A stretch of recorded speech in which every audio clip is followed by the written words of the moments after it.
Sunscreen या sun block तो हर कोई एडवाइस करता है, बहुत जरूरी भी होता है सन में जाने के लिए ताकि सन बर्न ना हो। अब SPF 50 इस्तेमाल करें या 30।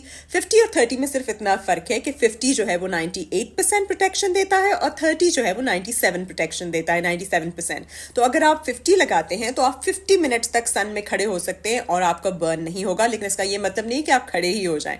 और अगर 30 लगाते हैं तो 30 मिनट्स तक आप खड़े हो सकते हैं, ऑर्डिनरीली तौर पे आप 10 मिनट तक खड़े हो सकते हैं। सन प्रोटेक्शन बहुत जरूरी है depending on your skin type. Oily या आप ऑयली स्किन है तो एक्वियस बेस, वरना ड्राई स्किन है तो creamy base sun protection use करें। और सन प्रोटेक्शन के साथ साथ इसको रिपीटेडली लगाना भी जरूरत है मुंह धोकर। और SPF 50 और 30 में से मैं तो 50 ही सजेस्ट करूंगी, ज्यादा बेहतर है। फॉल्स सेंस ऑफ प्रोटेक्शन अगर आप नहीं फील करते फिर भी आप उसको लगा लीजिए, और साथ कोई अच्छा सा आप शेड ले सकते हैं, अम्ब्रेला ले सकते हैं, हैट ले सकते हैं। लेकिन SPF और 30 में बेसिकली यही फर्क है। सिर्फ वेरीफाइड डॉक्टर से अपॉइंटमेंट बुक कराओ।